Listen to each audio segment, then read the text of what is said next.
ஏசாயாவின் தீர்க்கதரிசன புத்தகம் 56ஆம் அதிகாரம் 56ஆம் அதிகாரம் 7ஆம் வசனத்தை வாசிங்க.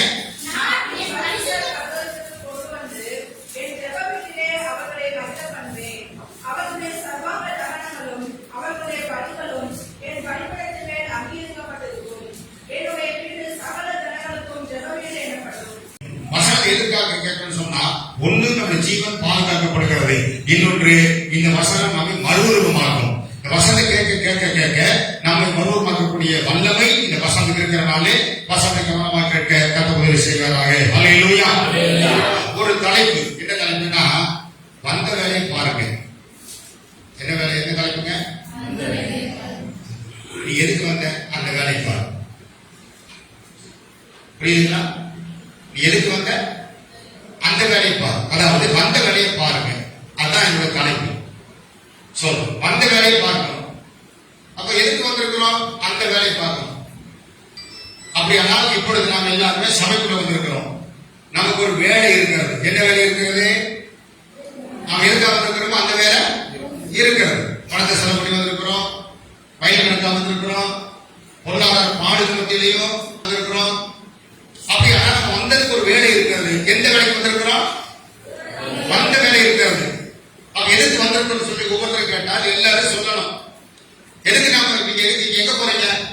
சபைக்கு போகிறோம். எதுக்கு போறீங்க? எங்களுக்கு வேலை இருக்கிறது, போகிறோம். அவ்வளவு. ஒரு சில சாலைகள் பாருங்க, சும்மா இருக்க வெட்டி பையா இருக்கிற, வேலை இல்லை, ஒண்ணும் இல்லை, நடுவோடு நிற்கிறேன். அவனை பத்தி கேட்க முடியுமா? பேச முடியுமா? வந்த வேலையை பாருங்கள். எனக்கு ஒரு வேலை நீங்க சும்மா இருக்கிற, சும்மா இருக்கிற வேலை செய்யாது. வந்த வேலை. அப்படியானா சபைக்கு நம்ம வந்திருக்கிறோம். சபையில் வந்திருக்கிற பெரியோர்கள், சிறியோர்கள், வாலிபர்கள், முதியோர்கள், படிக்காத எல்லாருக்குமே இந்த சபைக்கு வேண்டியிருக்கிறது. சொல்லுங்க. அதுதான் உங்களை கேட்கிறேன். வந்த வேலை பாருங்க, பேசணும். வந்த வேலை இருக்கிறது. எதுக்காக வந்திருக்கிறோம்? தேவனை ஆராதிக்க. அப்படியானா இந்த 2 மணி நேரம் 2.5 மணி நேரத்துல அந்த வேலையை ஒழுங்கா செய்ய வேண்டும். ஒரு வேலையை ஒழுங்கா செய்யறதுனால அதுக்கு பல சாக்கு சொல்லுகிறது. உன்னுடைய வேலையை நீ சரியாக செய்ய வேண்டும். நாம் எதற்காக வந்திருக்கிறோம் அந்த வேலையை ஒழுங்கா செய்ய வேண்டும். 2 மணி நேரம் 3 மணி நேரமா 1/2 மணி நேரமா என் வேலையை அழகாக செய்ய வேண்டும். அந்த வேலையை செய்யாதபடி தடுமாறி கொண்டிருப்பேன். அங்கே பிரச்சனை வரும், போராட்டம் வரும், கஷ்டம் வரும். வேலை செஞ்சு சம்பளம் கேட்டா சொல்லுவேன், நீ கிழிக்க அப்படின்னா நீ என்ன செஞ்சுட்ட, கஷ்டமாக்கிட்ட, எல்லாம் கிட்டி மொத்தமா எடுத்து இன்னொரு வச்சு கட்ட வேண்டியது வரும். அதெல்லாம் நமக்கு தெரியும். நாம அந்த வேலையில செஞ்சிருக்கிறோம். நமக்கு நாம மற்றவர்கள் வேலைக்கு போயிருக்கிறோம், நாம மற்றவர்கள் வேலைக்கு கூட்டிருக்கிறோம். அப்ப இந்த வார்த்தை எல்லாம் பயன்படுத்தி இருக்கிறோம். என்ன வேலை செஞ்சீங்க? உங்களுக்கு தருவது நமக்கு சம்பளம் கொடுக்குறேன், சம்பளம் 500 கொடுக்குறேன். எதுக்காக கொடுக்குறோம்? எப்படியா செஞ்சுட்டு போவாங்க? பேசுறோம் அல்லவா? இது போல அதை விட தேவ சபையில் வந்து சோதரம் இப்ப என்ன செய்யணும்? வந்த வேலை பார்க்க வேண்டும். அப்ப வந்த வேலை எந்த வேலை? தேவனை ஆராதிக்கிறதும், பாடுகிறதும், துதிக்கிறதும், வேதம் வாசிக்கிறதும், ஜெபிக்கிறதும், வசனத்தை கேட்கிறதும், எல்லாவற்றையும் மிக கவனமாக செய்ய வேண்டும். அப்படி கவனமா செய்தா தேவனுக்கு கிடைக்கிறது, கூலி கிடைக்கிறது. எக்ஸ்ட்ரா செய்தா, எக்ஸ்ட்ரா ஓவர் டைம் 8 மணி நேரம் வேலை செஞ்சீங்க, அதுக்கு ஓவர் டைம் செய்தா அதுக்கு என்னதான டபுள் சம்பளம் கிடைக்கிறது. கர்த்தருக்கு ஸ்தோத்திரம். அப்படியா நான் வந்த வேலையை நான் சரியா செய்யும் போது என் எஜமான் எனக்கு பாதுகாப்பு கொடுக்கிறார். என் எஜமான் என்னை போஷித்து காப்பாற்றுகிறார். என் எஜமான் என்னை ஆசீர்வதிக்கிறார். என் எஜமான் என்னோடு கூட இருக்கிறார். எப்பொழுது வேணுமானாலும் என் எஜமான் என்னை கூப்பிடுவார். ஒரு வேலை செஞ்சுட்டு போப்பா, இது வச்சுக்க, இது வச்சுக்க, குடும்பத்துக்கு பிரயோஜனமா இருக்கும், உன் பிள்ளைக்கு ஆசீர்வாதமா இருக்கும் அப்படி சொல்லி அவர் கிஃப்டாக, வரங்களாக, வல்லமையாக, அபிஷேகமாக கொடுக்கிறார். எதை வைத்து? நான் வந்த வேலையை செய்தபடினாலே, நான் எதற்காக அழைக்கப்பட்டனோ அந்த வேலை செய்கிறபடினாலே என் எஜமான் சோதரம் எனக்கு தாராளமாய் கொடுக்க வல்லவராக இருக்கிறார். என்னுடைய எஜமான் வானத்தின் பூமியும் சர்வத்தை உண்டாக்கின சர்வபலமுள்ள தேவனாக இருக்கிறார். என் தேவனத்தில் பொண்ணு வெளியும் நிறைவாக இருக்கிறது. என்னுடைய எஜமான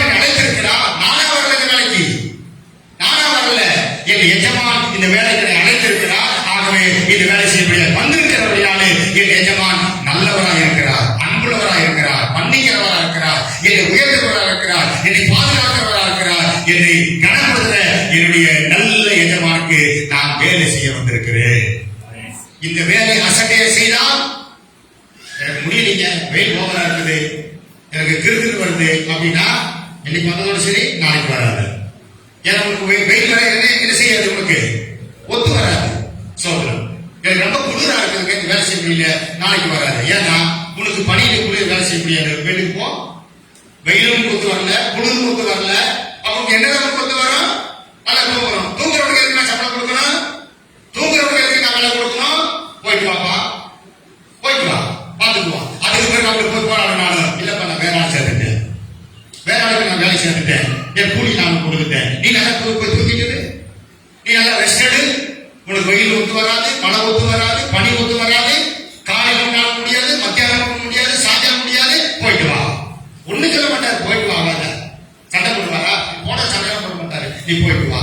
அவர் வேற ஆளை தேடுவா. நான் வந்த வேலையை பார்க்காத போது என் எஜமானிடமிருந்து எந்த ஒரு நன்மையும் எதிர்பார்க்க முடியாது. அதன் பிறகு அவருக்கு போய் கையை கட்டினாலும் அவர் கண்டுகொள்ளவே மாட்டார், கண்டுகொள்ள மாட்டார். அதனாலே இன்னைக்கு நாம் வந்த வேலையை பார்க்க வேண்டும்.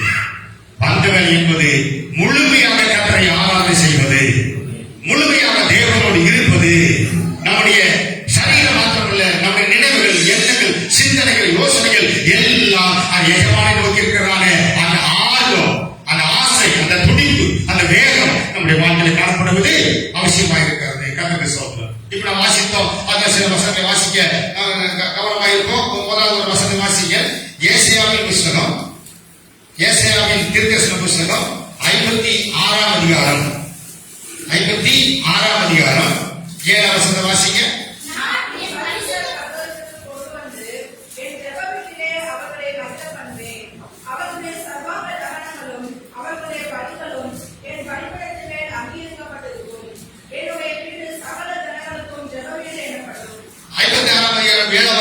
ஏசாயா எழுதும்போது எழுதுகிறாரு, என்னுடைய வீடு சகல ஜனங்களுக்கும் சொல்றாரு, என் ஜெப வீட்டிலே அவர்களை மகிழ பண்ணுவேன். என்னுடைய ஜெப வீட்டில் அவர்கள் என்ன செய்யணும், மகிழ பண்ணுவேன். அப்ப ஜெப வீட்டுக்கு வரும்போது ஆண்டவர் கொடுத்த வேலை நான் செய்ய போது இல்ல, தேவனுடைய வீடு, அவருடைய வீடு, அவர் வீட்டில் வந்து நான் வேலை செய்யும் போது அவருடைய வீட்டிலே என்ன என்ன செய்ய விரும்புகிறாரா, சொல்லுங்க வாய் திறந்து, மகிழ பண்ணுவா, மகிழ்ச்சியாய் வைப்பா. இங்க வந்து ஜெபத்துல வந்து ஓன்னு அழுகு இருக்கல்ல, இங்க புலவு இருக்கல்ல, இங்க கண்ணீர் இருக்கல்ல, இங்க வருத்தத்தை சொல்றாங்கல்ல, இங்க பஞ்சாயத்து இருக்கல்ல. ஆண்டவரே சாப்பிடணும்னா ஆண்டவரே குடும்பம் இருக்குது, என் பிள்ளை இருக்கிறாங்க, ஐயோ பாவி மாப்பாவி அப்படி மூச்சு மூச்சு அழுகிறாங்கல்ல. இது அவருடைய வீட்டுல வந்து நான் அவருக்கு வேலை செய்யும் போது, அவருடைய வேலை செய்யும் போது அவர் வீட்டிலே சொல்றோம் என்னை மகிழப்படுகிற தேவனாக இருக்கிறார். மகிழ்ச்சி எங்கதான் வரும், அவருடைய வீட்டுல தான் மகிழ்ச்சியை பெற முடியும். அப்ப ஜெப வீட்டுல வந்து மகிழ்ச்சியோடு அவர் ஆராதிக்கும் போது, ஆவியோடு உண்மையோடு அவர் தொழில் கொள்ளும் போது மகிழ்ச்சி இயக்கத்தை நிறைவாய் தர தேவனாக இருக்கிறார். அப்படி நிலத்தை விட்டு போகும்போது என் வீடு வரைக்கும் அவரே வருவார்.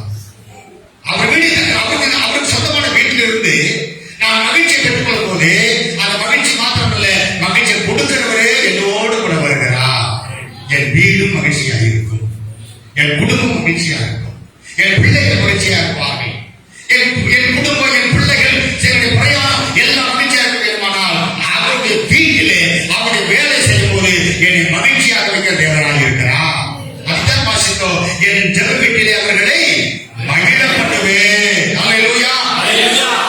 தேவ சொந்தம் இருக்கிறதான அவருடைய வீட்டிலே நம்ம முதலாவது கிடைக்கிறது மகிழ்ச்சி. அல்லேலூயா. மகிழ்ச்சி இருக்கும் போது அங்கே போராட்டம் இருக்காது, கண்ணீர் இருக்காது, கவலை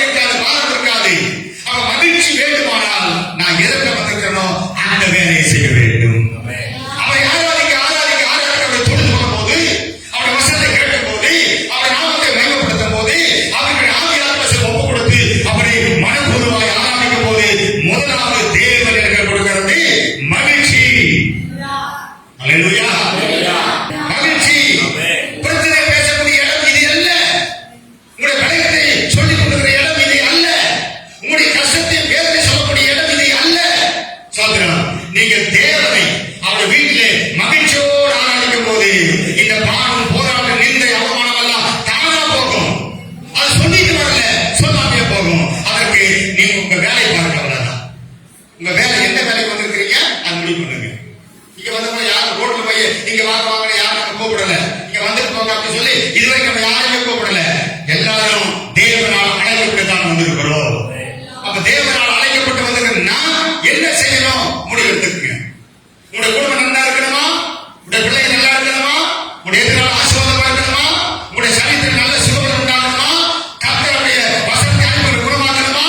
அவருடைய தலைவரால் குணமாக்கணுமா? அவருடைய வல்லமை அனுப்பி குணமாக்கணுமா? அவர் ரத்தத்தினாலே சுகமாக்க வேண்டுமா? அவர் வேலை செய்ய, அவர் வேலை செய்ய அவர்களை பரிபூர்ணமாக நடத்த வல்லவராய் காணப்படுகிறார். சரி, இப்பொழுது வாசிக்கிறோம். ஆண்டவர் செய்த அற்புதமான காரியங்களிலே 2 ராஜாக்கள் 6ஆம் அதிகாரம் 5ஆம் வசனம் முதல் 7ஆம் வசனம் வரைக்கும் வாசிங்க.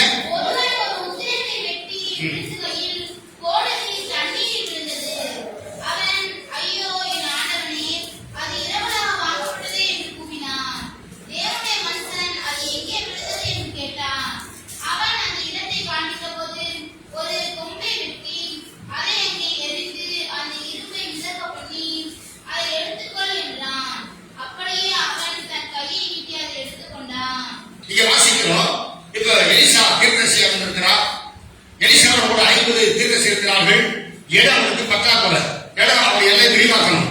அப்பொழுது அவர் எல்லாரும் காட்டில் சென்று அந்த கூடாரத்திற்காக மரத்தை வெட்டுறதுக்காக போயிருக்கிறார்கள். அப்படி போயிருக்கும் போது அந்த வசனம் வாசிக்கிறோம். ஒருவன் ஒரு உத்தரத்தை வெட்டி விழுந்துகையில் கோடாரி தண்ணீரில் விழுந்தது. அவன், ஐயோ என் ஆண்டவரே, அது இரவலாக வாங்கப்பட்டதே என்று கூறினான். தேவனுடைய மனுஷன் அது எங்கே விழுந்தது என்று கேட்டான். அவன் அந்த இடத்தை காண்பித்த போது ஒரு கொம்பை வெட்டி அதை அங்கே எரிந்து அந்த இரும்பை விளக்க பண்ணினான். அவன் ஒரு இரவலாக வாங்கிட்டு வந்தான கோடாலி. அவன் வெட்டி கொண்டிருக்கும் போதே அவன் கையில் இருந்து தவறி தண்ணிக்குள்ளே விழுந்து விட்டது. ஆழமான பகுதி. அப்படியானால் அவன் வெட்டினது ஆழமான தண்ணீர் ஆழமா இருக்கிற அந்த நதி ஓரத்துக்கு மரத்தை வெட்டியிருக்கான்னு தெரியாது. வெட்ட முதற்குள்ள விழுந்துருச்சு. அவனால கீழே இறங்கி எடுக்க முடியல. கத்துக்கிறான், கூவுகிறான், ஐயோ இரவலா வாங்கி வந்ததே. அவன் கேட்டான், நான் என்ன போய் சொல்லுகிறது? அந்த கோடால் புதிதாக வாங்கி கொடுக்கறதுக்கு இடத்துல பலர் இல்லையே. ஐயோ நான் என்ன செய்வேன் சொல்லி இவன் அங்கலாய்க்கிறான், போராடுகிறான், கத்துகிறான், கதறுகிறான். இதற்கு தான் என்னுடைய பிழைப்பு போய் சொல்லி அவன் அங்கலாய்க்கிறதை யார் கேட்டது? எலிசா கேட்கிறாரு. இவனுடைய குணங்களையும் வேதனையும் சங்கடத்தையும் அவர் கேட்கும் போது கேட்கிறார், அந்த கோடாலி எங்கே விழுந்தது? அந்த இடத்தை காட்டுகிறார். காட்டும் போது என்ன செய்தாரா? ஒரு கொம்பை வெட்டி அதை அங்கே எரிந்து அந்த இரும்பை விளக்க பண்ணினார். அல்லேலூயா. இரும்பு எப்படி மதக்கும்? இரும்பு எப்படி மதக்கும்? சோதரம். எது போட்டாலும் கீழே போயிடும். தண்ணிக்குள்ள எதை போட்டாலும் கீழே போயிடும். மேல வீசினாலும் கீழே பூமிக்கு வரும்.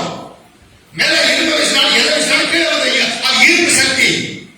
ஆனா இப்படி இரும்பு தண்ணிக்குள்ள போன பிறகு உள்ள போய் சாணத்துல போயிருச்சு. எப்படி மறக்கும்? அங்க வாசிக்கிறோம். அந்த அங்கே எரிந்து அந்த இரும்பை விலக பண்ணி அதை எடுத்துக்கொள் என்றான். அப்படி அவன் தன் கையை நீட்டி அதை எடுத்துக்கொண்டான். இயற்கைக்கு அப்பாற்பட்ட ஒரு அற்புதம். இரும்பு மறக்கிறது நடக்கிற காரியம் அல்ல. இரும்பு எப்படி மறக்கும்? ஆனால் இப்பொழுது இரும்பு மிதந்தது. எது நிமித்தமாக?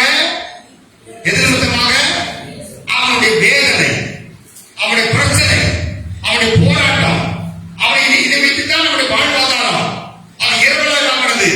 அவனுடைய குணங்களை தேவன் கேட்டார். ஆகினாலே அவன்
உன்னுடைய கூக்குரலையும் கர்த்தர் கேட்பார்.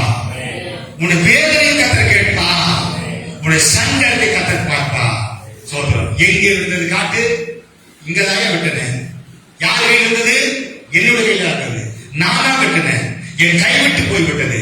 உன் கைவிட்டு போய்விட்டதா? இப்பொழுது உன் கையை நீட்டியே எடுத்துக்கொள். உன் கையை நீட்டியே எடுத்துக்கொள். உன்னை விட்டு போனது உன் கை இருந்தது. உன் கையில் உன்னை விட்டு போனது உன் கைக்கே திரும்ப கொடுக்க வல்லவராக இருக்கிறார். அப்பொழுது நீ ஜெப வீட்டிலே மகிழ்ச்சியாக இருக்கிறார். அல்லேலூயா. உன்னை விட்டு போய் எங்க போனது? உன் கையிலிருந்து போயிருக்கிறது. உன் கையிலிருந்து போனது இப்பொழுது உன் கைக்கே வந்து சேரும்படியாக கர்த்தர் அற்புதங்களை செய்ய வல்லவராக இருக்கிறார். அவருக்கு இல்லாமல் உருவாக்க அவரால் முடியும். இல்லாமல் உருவாக்க அவரால் முடியும். அவர் சொன்னால் ஆகும். அவர் கட்டளை நிற்கும். தேவனால் கூடாதது சொல்லுகிற வாய்க்கிறது ஒன்றுமில்லை. அது எப்படி ஆகும்? தெரியல. அது எப்படி ஆகும்? யார் கேட்க அந்த வசனத்தை? மரியாதை கேட்கிற அற்புதத்தை பார்த்து அது எப்படி ஆகும்? அப்ப சொல்ல என்ன சொன்னானா? தேவனால் எல்லாமே கூடும். வசனத்தை பேசி பழங்க.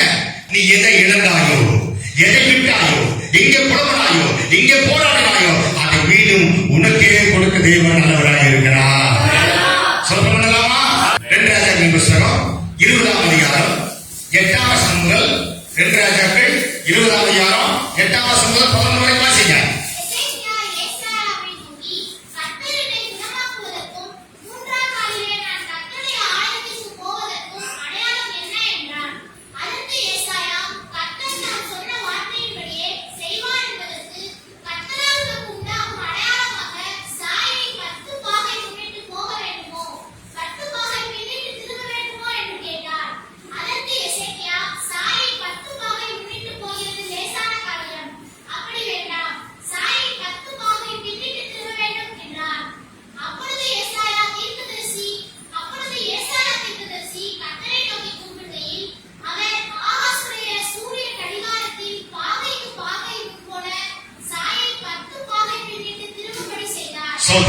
இந்த கவனமா கேளுங்க.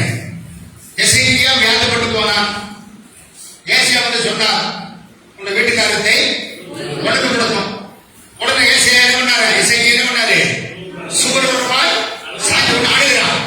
அழுகு சந்தை யாரு கேட்டது? தேவன் கேட்டது. தேவன் யாருக்கு சொன்னாரு?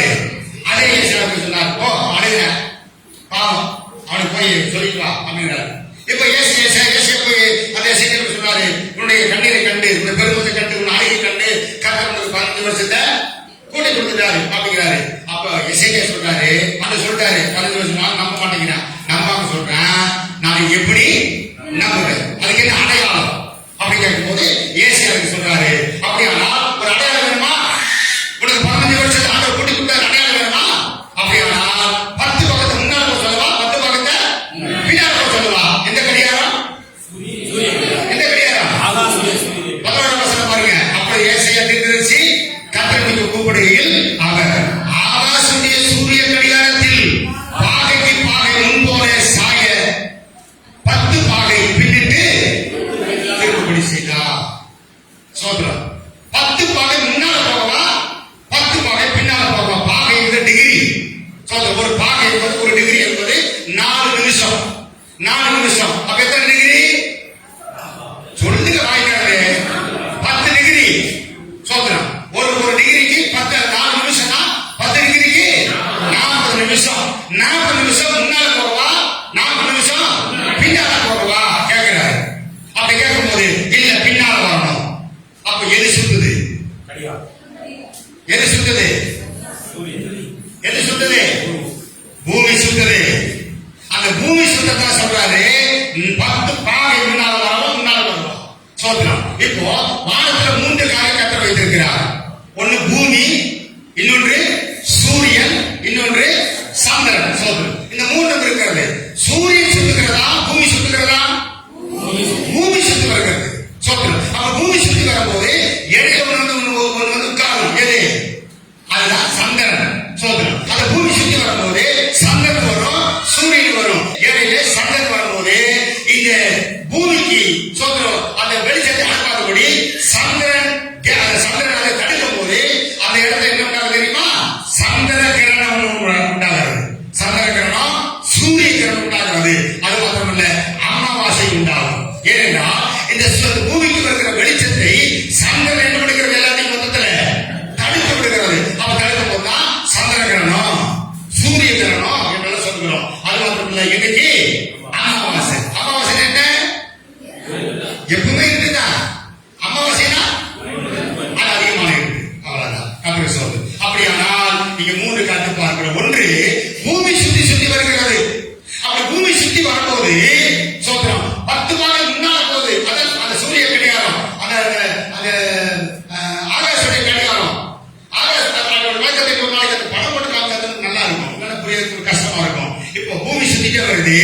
இப்படி பூமி சுத்திட்டு வரும்போது இப்போ இந்த இசைக்காவுக்காக இப்படி கர்த்தர் அந்த பூமியை ரிட்டர்ன் சொல்லிருக்கிறார்.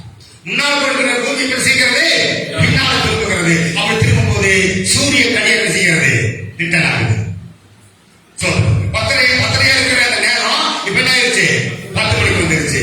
10 மணிக்கு போகணும், 11 போகணும். ஆனா கடியாரம் ஆகி போச்சு, 10 வந்துருச்சு. எதனால பூமி திரும்பி வந்துருச்சு. பூமி திரும்பி சுத்தறதுனால இப்ப சூரிய கடியாரம் செய்யறது, திரும்புகிறது. கதை சொல்ற கவனமா கேளுங்க.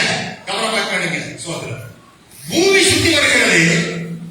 இந்த எசேக்கியேல் சொன்ன வார்த்தையின்படி பூமி திரும்புகிறது. எத்தனை பாகம்? 40 நிமிஷம், 10 பாகை, 10 டிகிரி சொல்றோம். 40 நிமிஷம் இப்போது இந்த ஆகாசத்தை கடிகாரம் திரும்புகிறது, பூமி திரும்புகிறது. 1 மணி நேரத்துக்கு இந்த பூமி எத்தனை மணி ஸ்பீடு சுத்துதுங்க? இது பைபிள் இல்ல, சொல்லுங்க. 60 நிமிஷமா? 1 மணி நேரத்துக்கு பூமி எத்தனை கிலோமீட்டர் ஓடுது, சுத்துது? எவ்வளவு? எத்தனை கிலோமீட்டர் சுத்துதா? கோயில் வரும் பாருங்க, 1 மணி நேரத்துக்கு 40 ஸ்பீட்ல வந்து இருக்குது, 50 ஸ்பீட்ல வந்து சொல்றாங்களா?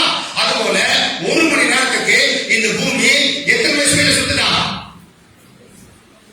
சொல்றேன், 1500 கிலோமீட்டர் வேகத்தில் சுத்துதா இந்த பூமி. 1500 கிலோமீட்டர் வேகத்துல இந்த பூமி கலகல சுத்திட்டே இருக்குது. அப்படி சுத்திட்டு இருக்கும் போது இப்ப ஆண்ட சொல்றான், சுத்தாத நெல்லு. அவ சுத்தாத நெல்லும் போது என்ன நடக்கும்? ஒன்றோட ஒன்று மோதிக்கொள்ளும். சூரியனை சந்திரன் மோதும், நட்சத்திரங்கள் மோதும். சொல்றாங்க ரிஷபங்கள் இருக்குது, வானத்தில் மேலக்கிறதெல்லாம் செவ்வாய்க்கிழமை, வேலைக்கிழமை, புதன், இதெல்லாம் ஒன்றோட ஒன்று என்ன செஞ்சிருக்கணும்? மோதி இருக்கணும். ஆனால் மோதவில்லை.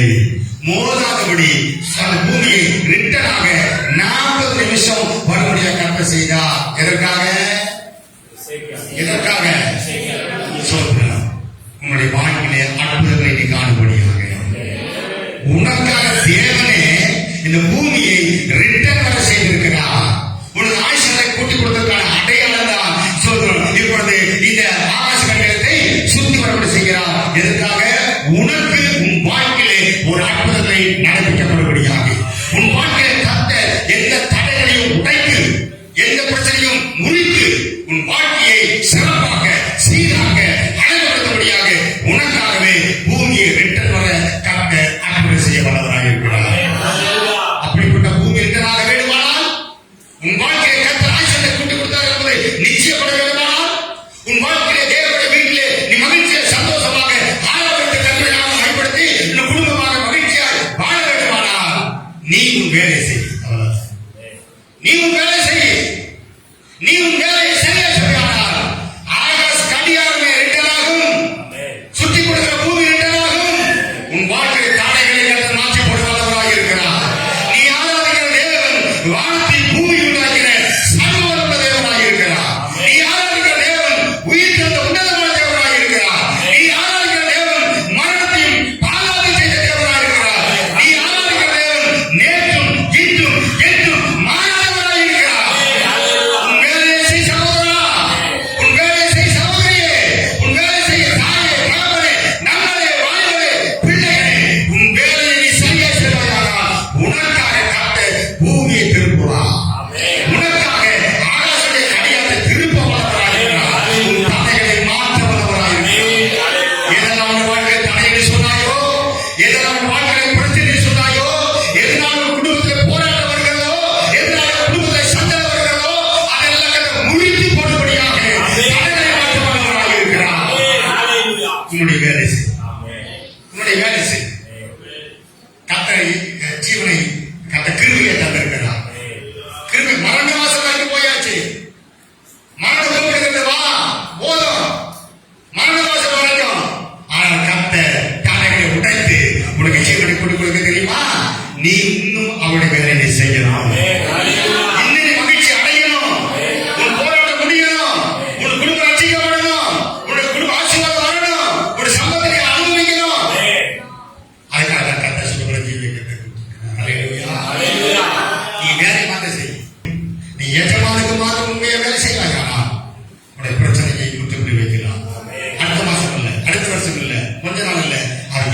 முடிவடைய தேவன் நல்லவராக இருக்கிறார். வேலை மாத்திரம் சரியா செய்ய சகோதரா, அவர் எல்லாத்தையும் மூட்டை கட்டி அனுப்பிட்டு அவருடைய ஜெப வீட்டில் கத்தருடைய மகிழப்பட்ட நல்லவராக இருக்கிறார்.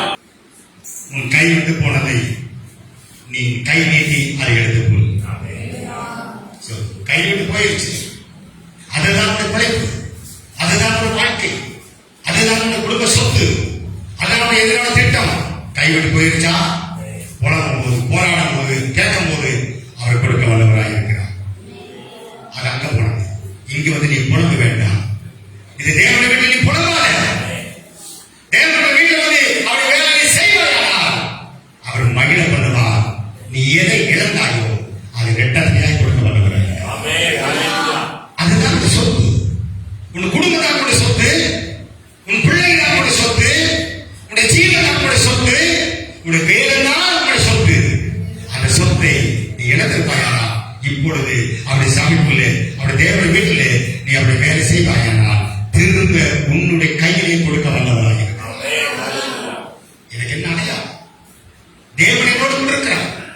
எனக்கு அவர் அற்புதம் செய்தார்கள், நான் எப்படி கண்டுபிடிக்க அடையாளம் என்ன சொல்லுகிறார்? பூமி உனக்காக 1500 கிலோமீட்டர் போக வேகமாய் சுத்தி கொண்ட பூமி உனக்காக ரிட்டர்ன் ஆகிறது. சூரியனும் சந்திரனும் நட்சத்திரம் முட்டி மோதிக்காதபடி அங்கு எல்லாத்தையும் அப்படி அப்படியே நிக்க செய்த தேவனாக இருக்கிறார். உனக்காக அப்படி செய்ய வல்லவராக இருக்கிறார்.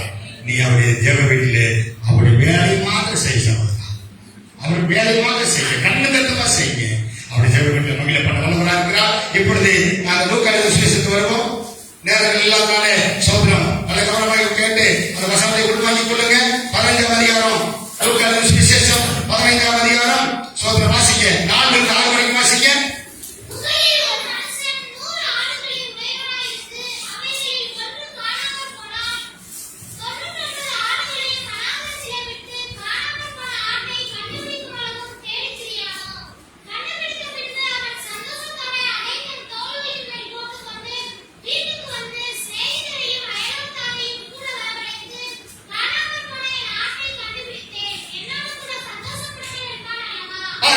இங்கு ஒரு அதை இயேசு கிறிஸ்து நேரடியாக சொன்ன உபமானங்களிலே இது ஒன்று. சொல்றோம் மற்ற சுவிசேஷத்தை பார்க்க முடியாது. ஆடு மேய்ப்பன் இருக்கிறான், மேய்ப்பன். அந்த மேய்ப்பன் 100 ஆடுகளை வைத்துக் கொண்டிருக்கிறான். கண்ணுகளை பார்த்து வைத்தான். எப்படியோ ஒரு ஆடு தப்பி போயிடுச்சு. தப்பி போனது பிறகு அந்த ஆட்டை என்ன செய்யறான்? தேடுகிறான். ஆடு தப்பி விட்டது. அதை வாசிக்கிறோம். காணாமல் போன ஆடு, காணாமல் போன ஆட்டை கண்டுபிடிக்க வைக்கும். காணாமல் போயிடுச்சு, அதனால தேட போறோம். அதே ஆடு சொல்லி போங்க, நான் போறேன் அப்படின்னு செய்ய முடியாது, தேட முடியாது. அதை சொல்லித்தன போயிருக்கு, நான் போறேன் அப்புறதுக்கு. காணாமல் போன ஆட்டை அந்த மேய்ப்பன் தேடுகிறான். தேடி தேடி தேடி தேடி இப்படி என்ன செய்தானா?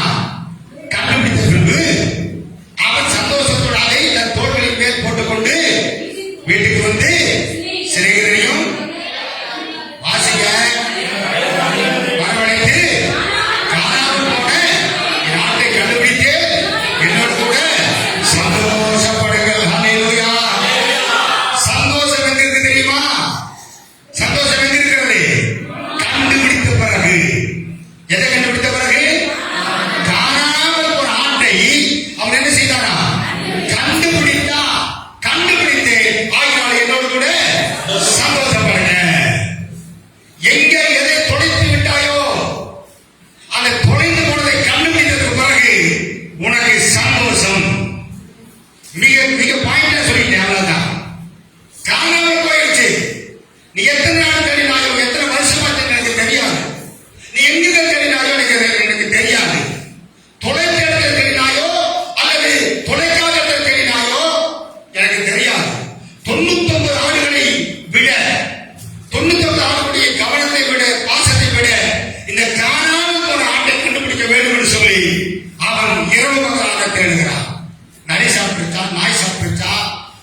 நண்பர்களெல்லாம் கூப்பிடுகிறான், நண்பர்களெல்லாம் கூப்பிடுகிறான்.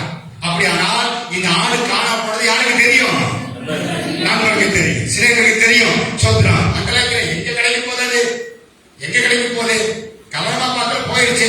இப்ப தேடி போறேன், இவனுக்கு நாய்க்கு கழிக்கிறது தெரியல என்று சொல்லி ஒருவேளை அவர்கள் பிரயாசம் பண்ணியிருக்கலாம், அல்லது ஆதரவு பண்ணியிருக்கலாம். ஐயோ பாவம், தேடுங்க, தேடி கண்டுபிடிங்க, அதுதான் எங்களை சொத்து அப்படி பேசியிருக்கலாம். பரியாசம் ஒரு கூட்டமோ அல்லது பரிதவிக்கிற ஒரு கூட்டமோ நம்ம மேல இறக்க வைக்கிற கூட்டமோ எப்படியோ எல்லாருக்கும் தெரிந்து விட்டது. இப்பொழுது கண்டுபிடித்தான். கண்டுபிடித்த உடனேயே எந்த இடத்திலே நான் பாதிக்கப்பட்டதோ, யாருடைய பரியாசம் பண்ணினார்களோ, யாருடைய நிந்தித்தார்களோ, யாருடைய கேள்வி பண்ணினார்களோ, போச்சு, இனி அந்த ஆளுநருக்கு கிடைக்காது, போச்சு, இவன் சொத்து போச்சு, போச்சு, இவன் சொலம் போச்சு, போச்சு, இவனுடைய நிம்மதி போச்சு, போச்சு, இனி கரை சேர மாட்டான், இனி அம்போடு வருவான்னு சொல்லி எங்கே யார் பேசினார்களோ அவர்கள் மத்தியில் அவர்களை கூப்பிட்டு நண்பர்களே, சிறியர்களே வாருங்கள் சொல்லி எல்லாரையும் வரவழைத்து கண்டுபிடித்து என்னுடைய பொருள் எனக்கு சொந்தமாகிவிட்டது, என்னுடைய பொருள் எனக்கு கிடைத்து விட்டது, என்னோடு கூட சந்தோஷப்படுங்கள். அல்லேலூயா. ஒருவேளை நான் அஜாக்கிரதை இருந்தனால என்னுடைய பொருள் என்னை விட்டு போய்விட்டதா, இல்ல என்னுடைய அசட்டைனால நிர்விசாரத்தினால என்னுடைய சொத்து என்னுடைய பொருள் என்னை விட்டு போய்விட்டதா, எப்படியோ போய்விட்டது. நான் வருத்தப்படுகிறேன், நான் சங்கடப்படுகிறேன், அழுகிறேன், மனமாறப்படுகிறேன். என்னுடைய உறவுகள், என்னுடைய சொந்த பந்தங்கள், என்னோடு பேசி பழகிறவர்கள், என்னோடு கூட பாதத்தை தாளிட்டு கையிட்டு புசித்தவர்கள் என்னை நிந்திக்கிறார்கள், அவமதிக்கிறார்கள். சோதனை. ஆனால் இப்பொழுதோ என்னுடைய பொருளை கர்த்தர் எனக்கே திருப்பி கொடுத்து விட்டார். என் பொருளை கர்த்தரை திரும்ப தந்து விட்டார். அதனால வாங்க நண்பர்களே, நீங்க தானே பிரயாசம் பண்ணீங்க, நீங்க தானே கை பண்ணீங்க, நீங்க தானே என்னை விட்டு தூரம் போனீங்க, இனி கரை பண்ணா போயிட்டு அப்படியே அப்படியே போயிட்டேன், இனி அவனுக்கு குடும்பம் போதும் அந்த குடும்பம் அவனை விட்டு ஓடிடும் சொன்னீங்கல்ல. சோதரம் கர்த்தர் இதயத்தை பார்த்தா, என் ஆனந்தத்தை பார்த்தா, எனக்கு ஆறு கிடைத்து விட்டது. இப்ப எல்லாம் வாங்க என்னோட கூட என்ன பண்ணுங்க, சந்தோஷப்படுங்க. உன்னை விட்டு எது போயிருந்தாலும் சோதரம் உடைய ஏற்றமா அதை திரும்ப கொடுக்க வல்லவராக இருக்கிறார். சந்தோஷப்பட முடியும். எங்க சந்தோஷப்பட முடியும்? நீ அவர் வேலை செஞ்சுனா சந்தோஷப்படலாம். தேவனுடைய வீட்டில அவர் வேலைக்கு உண்மையா செய்வாங்க. உனக்கு மகிழ்ச்சியும் மகிழ்ச்சியோடு கூட சந்தோஷமும். மகிழ்ச்சி என்பது ஒரு பகுதி, சந்தோஷம் ஒரு பகுதி. சந்தோஷம் என்பது வெளியில எல்லாரும் கூப்பிடுகிறார், எல்லாரும் கூப்பிடுற வாங்க வாங்க, ஆள் கிடைச்சிருச்சு, சொத்து கிடைச்சிருச்சு, இல்லை சொகம் கிடைச்சிருச்சு, நான் எதுக்காக ஆளுநரை கொடுக்கிறேனோ அதை கிடைச்சிருச்சு வாங்க சொல்லி வெளியிருக்கிற எல்லாரும் கூப்பிட்டு வெளியிலே சந்தோஷப்படுகிறார். மகிழ்ச்சி என்பது இதயத்திலே, உள்ளத்திலே, என் இதயத்திலே கழிக்கும்படியாக, என் இதயத்திலே மகிழ்ச்சி அடையும்படியாக சந்தோஷத்தை மகிழ்ச்சி கொடுக்கிறது என்னுடைய பொருளை கர்த்தர் எனக்கு திருப்பி தந்தபடினாலே. அதனால் என்ன செய்யணும்? என்ன செய்யுங்க? என் வேலை என்ன செய்யணும்? என் வேலை என்ன செஞ்சா போதும். எதுக்காக வந்தீங்க? உங்க வேலையை பாருங்க, உங்க வேலை செய்ய. என் வேலை செய்யணும்னா எனக்கு கட்டணத்துல ரெண்டு கிடைக்கிறது. ஒன்று, என் கையிலிருந்து போனது என் கைக்கு திருப்பி கொடுக்கிறது, அது மகிழ்ச்சி.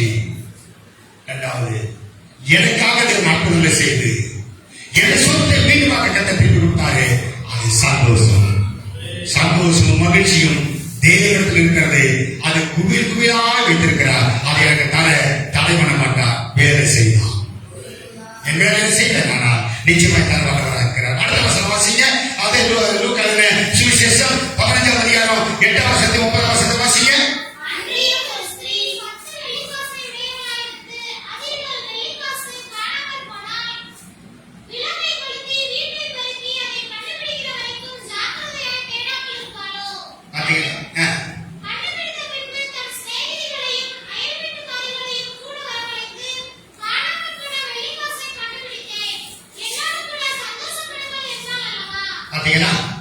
இங்க அடுத்த ஒரு சம்பவம். என்ன சம்பவம்? அந்த 10 வெள்ளிக்காசு நிச்சயம் பண்ணி போயிட்டான் அல்லது கல்யாணம் பண்ணிட்டான். ரெண்டு இது ஒன்று. நிச்சயம் போன பிறகு அடையாளமாக 10 காசை அவர் நெச்சில கட்டிக்கிறோம், இல்லைன்னா கணக்குல போறோம். அப்ப நெச்சில கட்டிட்டா அந்த பொண்ணு கேட்க வர மாட்டாங்க. ஏன் காரணம் என்ன? எந்த மணிக்கு வந்து நிச்சயம் பண்ணிட்டு போயிட்டேன் அப்படின்னு போயிடுவாங்க, பொண்ணு கேட்க மாட்டாங்க. அப்போ அது மாத்திரமில்ல, இவனுக்கு அந்த டெய்லி அந்த காசை பார்த்துட்டே இருக்கணும், தொட்டு தொட்டு பார்த்துக்குவான். சோதரம் 10 காசு இருக்கா, காசு இருக்கா, காசு இருக்கான்னு சொல்லி அப்படி பார்க்கும்போது ஒரு நாள் அந்த 10 காசு ஒரு காசு காணாம போனது. காணாம பிறகு தொலைஞ்சா சனிய சொல்லுவாங்க, ஆரம்பப்படுகிறார். இந்த காசு தான் என்னுடைய வாழ்க்கை, இந்த காசு தான் என்னுடைய கணவன், இந்த காசு தான் என்னுடைய எதிர்காலம். அப்படியானால் இந்த காசு என்னுடைய சொத்தாக இருக்கிறது, என்னுடைய காசு என்னுடைய சுகமாக இருக்கிறது, அது எனக்கு சொந்தமானது, என்னுடைய காசு, என் வாழ்க்கை அதுதான் அடங்கி இருக்கிறது, என் எதிர்காலம் அதுதான் அடங்கி இருக்கிறது. ஐயோ காசு காணு சொல்லி அவருடைய நண்பர்களெல்லாம் போய் சொல்லுகிறார், அங்கலாய்க்கிறார். காசு காண போச்சு, நான் நினைச்சேன் சொல்றேன், நீ ஆட்டத்துக்கு சரியா போச்சு, இனி உன்னை எவன் கட்டுவான்? அவன் நிச்சயம் பண்ணி போயிட்டா, நீ காசு தொலைச்சிட்ட, நீ எவன் கட்டுவான்? நீ வாழ்நாளெல்லாம் இப்படியே இருக்கதான் போற. பரியாசம் பண்ணிருக்கலாம், அது பண்ணிருக்கலாம், இது பண்ணிருக்கலாம், சோதரம். ஆனால் இவரோ ஆதரவும் வேதனையும் வருத்தமும் கண்ணீரும் போராட்டம் இருந்தாலும் கூட அவர் என்ன செய்தாரா? எப்படி? விளக்கை கொளுத்தி பெருக்கி சோதரம் கண்டுபிடிக்க வரைக்கும். ஏன் கண்டுபிடிக்கணும்?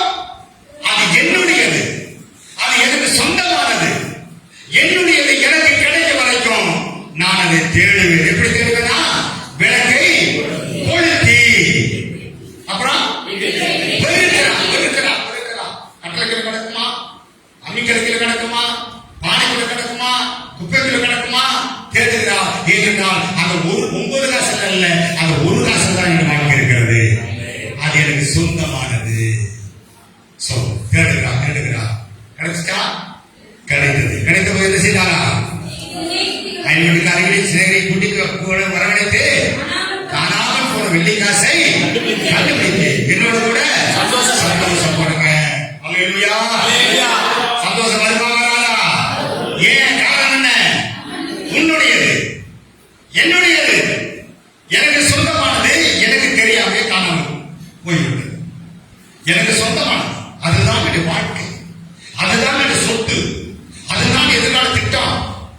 அப்படி இருக்கும்போது காணாமல் போனா நான் எப்படிங்க தூங்குவேன்? தூக்கம் வரல, தூங்கல.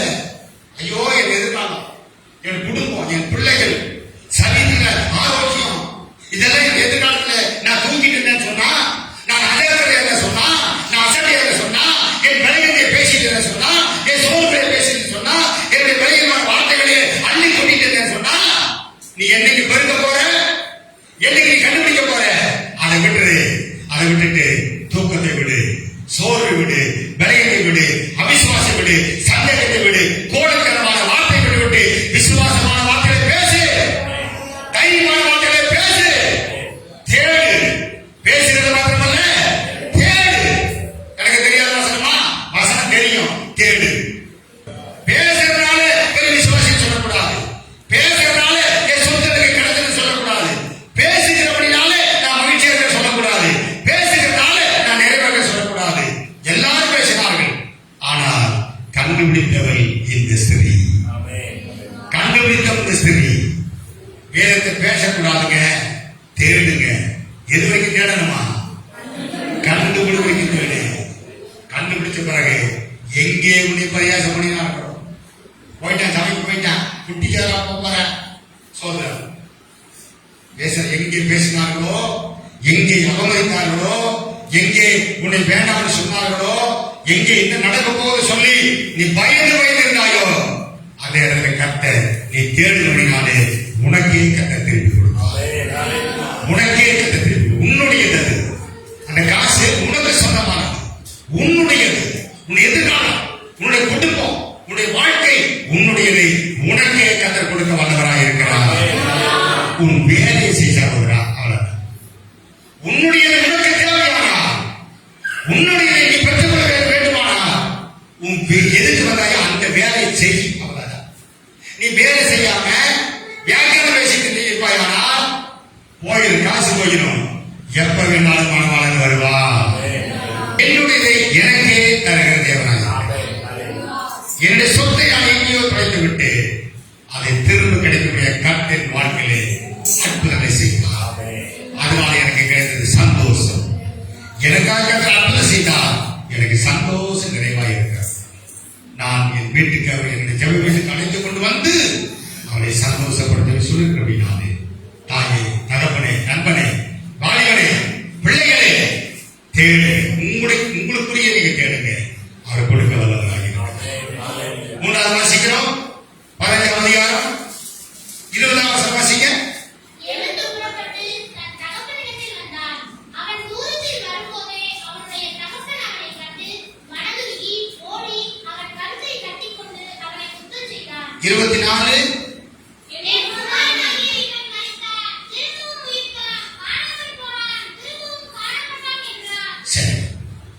இது யாரு?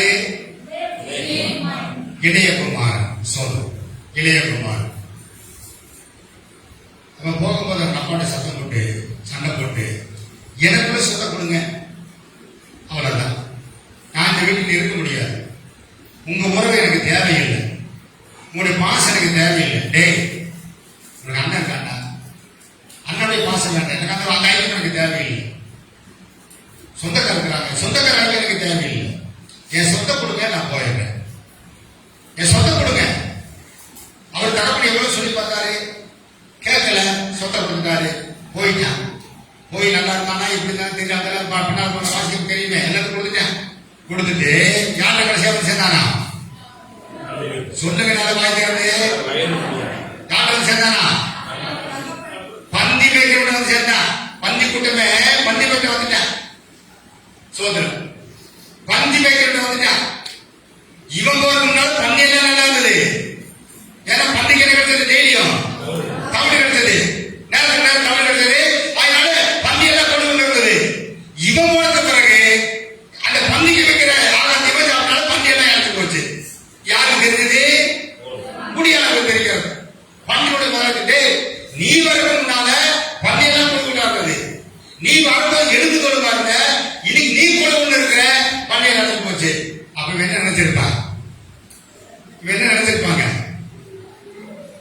என்ன நினைச்சிருப்பா? 10 பண்ணி நான் ஒரு பண்ணியா இருக்காங்க, 10 பண்ணியோட ஒரு பண்ணியா இருந்தா கூட நினைச்சிருக்கு, எனக்கு தமிழா நினைச்சிருக்கேன். இப்ப பன்னிக்கு கூட சாப்பிட வேணாங்கிறானே, பன்னியா தான் கூட இருக்குங்க, பன்னிக்கு கூட எனக்கு வழி இல்லையே, அங்கதான் இருக்கிறான். அப்பதான் யோசிக்கிறான்.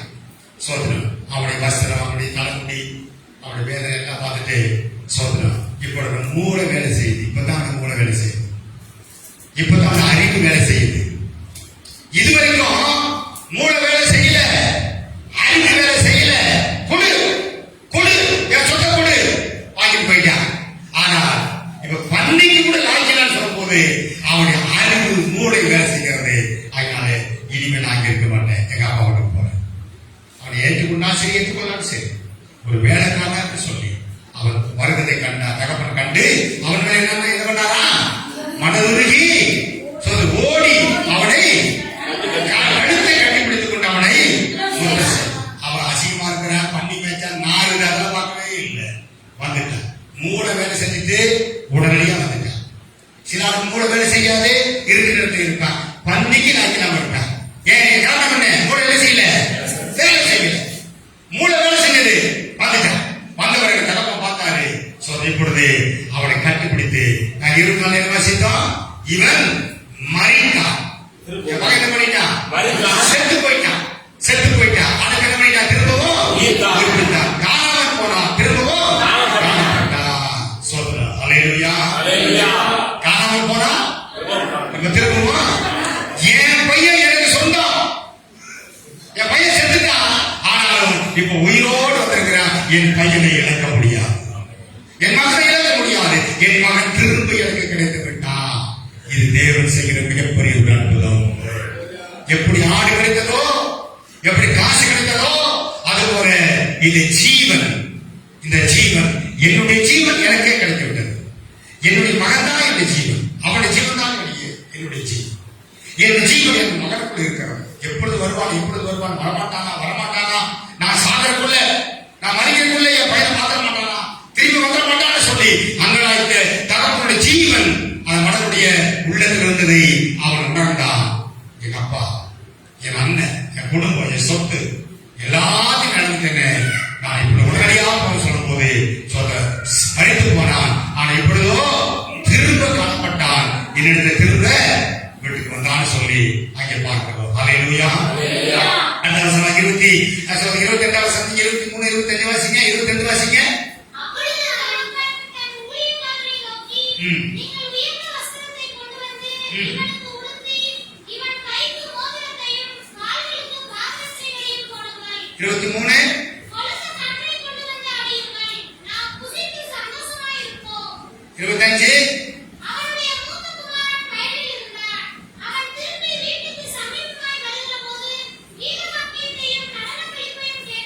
பாத்தீங்களா? திரும்ப தன்னுடைய மகன் வந்துட்டான். அப்ப அப்பா என்ன செஞ்சாரா? அவனுக்கு உயர்ந்த வசனம் கொடுத்து மோதிரம் போட்டு பாதரட்சை போட்டு கொடுத்த கட்டடித்து புசித்து 22 வாசிக்கிறோம். சோதரம் கீழ வாக்கியத்தையும் நடனங்களையும் கேட்டு வேலைக்காரன்ல சந்தோஷமா இருக்கிறான். ஒரு வேலைக்காரன் மயிலுக்கு போகல. எல்லா வீட்டுல ஆடல் பாடல் கீழ வாக்கியம் மேலதாளம் சந்தோஷ மகிழ்ச்சி. அப்பா சொன்னாரு, நான் சந்தோஷமா இருக்க சொன்னார். நம்ம எல்லாரும் எப்படி பண்ணிக்கு சந்தோஷமா இருக்கும். என் காரணம் என்ன? மறித்து போன என் மகன் வீட்டு எனக்கே கிடைக்கும். நான் பொழைச்சிட்டேன், மகன் பொழைச்சிட்டேன். ஆனா மகன் திரும்ப எனக்கே கிடைச்சிட்டான். எல்லாரும் எப்படி எப்படி இருப்போம்? சந்தோஷமா இருக்கும். எல்லாரும் சந்தோஷமா இருக்கும். என் பையன் விட்டு போயிட்டான். வேதனை சஞ்சலமா தான் இருந்தது, வருத்தமா தான் இருந்தது, கஷ்டமா தான் இருந்தது. கர்த்தருக்கு ஸ்தோத்திரம். திரும்ப என் மகன் எனக்கு கிடைத்து விட்டான். கர்த்தருக்கு ஸ்தோத்திரம். கிடைத்து விட்டான். கர்த்தருடைய நாம மைப்பட முடியாது. 3 காரிய சந்தோஷம். எதுல சந்தோஷம்? ஆடு கிடைத்தபடினால மேய்ப்பர் சந்தோஷப்பட்டான். ஆடும் மேய்ப்பரும் என்னாயிட்டாங்க? சொல்லுங்க, ஒன்றாயிட்டாங்க. ஐக்கியம், உறவு. நான் எதை படைத்து விட்டேனோ அது எனக்கே கிடைத்தது. ஆணும் மெய்ப்பொருளும் ஒன்றாயிருக்கிறார்கள். அதனால் ஒரு சந்தோஷம். 2வது, என்னுடைய காசை நான் தொலைத்து விட்டேன். அதனால் எப்படி கண்டுபிடிச்சேன்? விளக்கை கொளுத்தி. ஸ்திரியும் விளக்கும். அப்ப ஸ்திரியும் விளக்கு உண்டானது, சந்தோஷம் வெளிப்பட்டது. 3வது, நான் எதை தொலைத்து விட்டேன்? என் மகனை நான் தொலைத்து விட்டேன். இப்ப மகன் கிடைச்சிட்டேன். அப்படியா? தகப்பனுக்கும் பிள்ளைக்கும் சந்தோஷம், உறவு. தகப்பனுக்கு பிள்ளைக்கும் உறவு, சந்தோஷம் இருந்தது. 3 சந்தோஷத்தை பார்த்தோம். ஆடு கிடைத்ததுக்கான சந்தோஷம், வெள்ளிக்காசு கிடைத்தான சந்தோஷம், மகன் கிடைத்த சந்தோஷம். அப்படியானால் அவள் வீட்டுல இன்னைக்கு என்ன இருக்கிறது? ஆடணும், ஆடு, பாடு, குதி, மகிழ்ச்சியாரு, ஆடு அடி, எல்லாம் சாப்பிடு, எல்லாம் சாப்பிட்டு. யாருக்கு இன்னைக்கு வேலை இல்லை, எல்லாரும் லீவு. நல்லா ஆடு, குடும்பமா ஆடு, நல்லா சாப்பிட்டு, ஆட்டடி, மாட்டடி, சந்தோஷமா தலையிலிருந்து கால் வரைக்கும் அவனை எல்லாத்தையும் கூட்டு, பாலத்தை போடு, வஸ்திரம் போடு, மோதிரத்தை போடு, ஆடு, எல்லாம் சாப்பிடு, கீழே வைக்க சத்தம், மகிழ்ச்சி. 3 சந்தோஷத்தை பார்த்தோம். உன்னுடைய வேலையை ஒழுங்க செய்வாயானால் உன் சந்தோஷம் உன் வீட்டுக்குள்ள கத்தர் வைத்திருக்கிறார். நீ வேலை செய்யலனா இழந்தது இழந்ததாக இருக்கும். போனது போனா அப்புறம் என்ன செய்வாரு? சரி, கத்தரை சோதனை, கத்தரை சோதனமா என்ன செய்யறது? கத்தரை சோதனை, கத்தரை கொடுத்த கத்தரை எடுத்தார். கத்தரை சோதனை என்ன செய்யறது? கத்தரை சோதனம் எது நடந்தாலும் கத்தரை சோதனை. எது இப்போ கத்தரை சோதனை என்ன செய்யறது அப்படி சொல்லி இப்படி பாச்சாக்கு வேலையை நம்ம பேசிட்டு இல்லை. அப்படி தேவன் சொல்லவே இல்லை. காணாமல் போன ஆட்டை தேடு, தேடுவாயானா சந்தோஷம் அதுக்குள்ளே கற்று வைத்திருக்கிறார். காணாமல் போன வெள்ளிக்காசை தேடு, அந்த வெள்ளிக்குள்ளே உடைய சந்தோஷத்தை வைத்திருக்கிறார். காணாமல் போன மகனை தேடு, அதுக்குள்ளே கற்ற சந்தோஷத்தை வைத்திருக்கிறார். காணாமல் நாடு உன்னுடைய சொத்து, காணாமல் போன வெள்ளிக்காசு உன்னுடைய வாழ்க்கை, காணாமல் போன மகன் உன்னுடைய ஜீவன். உன்னுடைய சொத்து, உன்னுடைய வாழ்க்கை, உன்னுடைய ஜீவன். இந்த 3ம் உன்னை விட்டு போய்விட்டதா? இப்பொழுது உன்னுடைய வேலை செய்வாயானா கர்த்தர் நமக்கு செய்ய வல்லவராக இருக்கிறார். 1500 கிலோமீட்டர் ஓடிக்கொண்டிருக்கிறதால பூமியை ரிட்டர்ன் பண்ண வல்லவராக இருக்கிறார். உன்னுடைய வாழ்க்கை அற்புதங்கள் நடப்பிக்கப்பட முடியாது. மாத்திரமல்ல, அது இந்த இரவு வாங்க கூடாது. இதுதான் என்னுடைய வாழ்க்கை. உனக்காக இயற்கைக்கு அப்பால் அப்பாற்பட்ட அற்புதம் செய்ய வல்லவராக இருக்கிறார். அதனால இன்னைக்கு சொல்லக்கூடிய வார்த்தை என்னவென்றால், சோதரம் உன்னுடைய வேலையை நீ செய். அவ்வளவுதான். உனக்கு கொடுத்த வேலையை நீ செய்.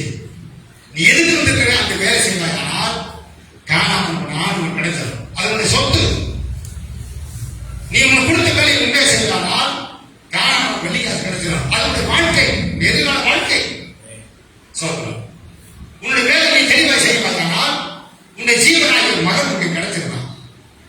உனக்கு சந்தோஷம், மகிழ்ச்சி. வயசான காலத்திலே சோதரம் என்னுடைய ஜீவன் பாராளுக்கு போக சொல்லி யாக்கோபு சொன்னார் பார்த்தீங்களா? யோசேப்புக்கான பென்யமீனுக்கான நான் பயிர் ஆவி என் பாராளுக்கு போக சொல்லி வருத்தப்பட்டா பார்த்தீங்களா? அந்த நேரம் வராதபடி கர்த்தர் சீக்கிரமாக போகிறார். மரண மாசப்படி நிற்கிறது. மரணம் எப்ப வேணாலும் வரலாம். ஆண்டவராக மரணம் எப்ப வேணாலும் வரலாம். நம்முடைய ஆத்மாவோட போக வேண்டும். இருக்கிறவருக்கு சந்தோஷமா வாழணும், இருக்கிறவருக்கு மகிழ்ச்சியா வாழணும், இருக்கிறவருக்கு ஆசீர்வாதமா